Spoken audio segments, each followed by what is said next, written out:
Hi guys, in today's video I'm going to show you how you can use seeding balance on Temu.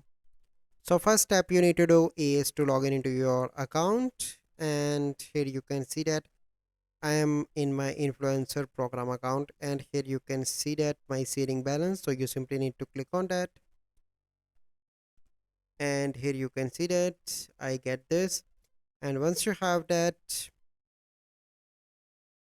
and here you can see that if you can earn up to $1,000 per month withdraw via PayPal, you can withdraw with PayPal as well.